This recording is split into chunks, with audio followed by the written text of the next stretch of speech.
Hi there, my name's Tim Hurd and I am the co-founder of the Circle of Entrepreneurs. I really wanted to make a video about what exactly entrepreneurship means because when you dig into it, the term itself is a little bit contested. In principle, the first iteration of this term came about in the 1970s when Gifford Pinchot came up with the definition that it's a person within an existing organization who takes direct responsibility for turning an idea into a profitable finished product through assertive risk-taking and innovation. Later on, he sort of shortened that to entrepreneurs are the dreamers who do, which I really like as a definition. But in principle, the term was not new at that point. It was built on antecedent economic theory. And in fact, my research shows that many of the initiatives and propositions which could have been tagged as entrepreneurship haven't been. For example, the Happy Meal at McDonald's came out in 1977. But actually, if you look into the story of that, then it was incredibly powerful as an entrepreneurship story, an entrepreneurship venture.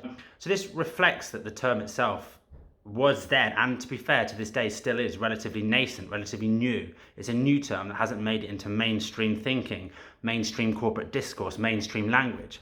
That is changing over time, but it suggests that the processes of creating legitimacy and distinctiveness for the term are still ongoing.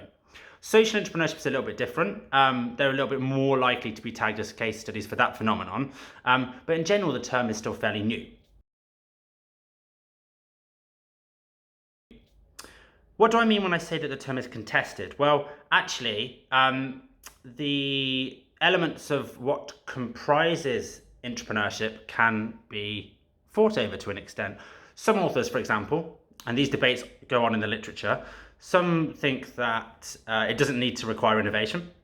Is innovation an important part of delivering entrepreneurially? Is it an important part of creating the product? Does the product have to be innovative? And that's a fair concern. Secondly, does it have to be entrepreneurial? There's some debate about that in the literature, that you don't actually have to act entrepreneurially to be an entrepreneur.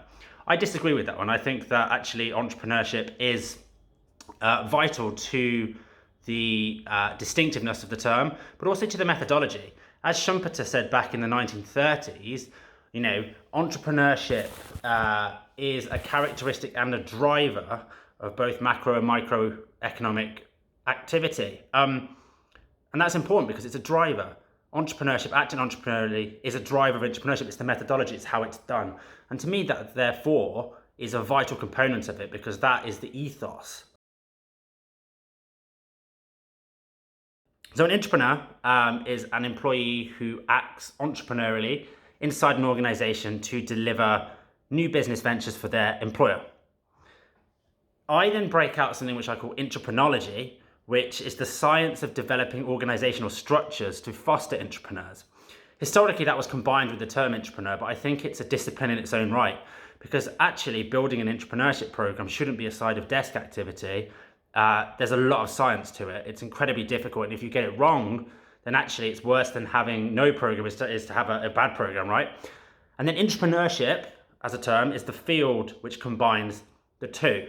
So entrepreneurship combined entrepreneurship, that's the discipline. Why is that important? Well, actually, if you have a term for something that allows you to put research into it, to investigate it, and therefore to improve outcomes. This is important because if you want to increase the activity of entrepreneurs, if you want to increase their delivery rate, if you want to increase the impact and the positive benefits they have on an organization and society as a whole, you need to have clear methodologies that you research and define. Now, this is a key debate. Can you be an entrepreneur if it is your job to be an entrepreneur? To me, I think you can be, but I think the real power of entrepreneurship is really let loose when it is a discretionary activity, i.e. it's not your job to deliver new products. It's not your job to deliver social value if it's social entrepreneurship, but you're going to do it anyway. And it brings on a whole new set of challenges that actually acting entrepreneurially helps you to solve a little bit. So I think that to answer those sort of three questions, does it require innovation? Possibly not. Is it something that requires entrepreneurial activity? Absolutely. I think that's the heart of what entrepreneurship is. And finally, is it discretionary? I think yes and no, but I think if you really want to embed and enhance the benefits of entrepreneurship within an organization, then discretionary activities and allowing discretionary activities to form a part of it are really important. There is obviously some counter to the term entrepreneur. There are authors out there in the literature that don't believe in the term or criticize it. Principally those who think it's a bit of a con. What I would say to that is through all the things that I've said, the value of entrepreneurship is clear. The main argument that these authors put forward is that a lot of the discourse and idea around entrepreneurship focuses on heroic endeavor, an exceptional individual.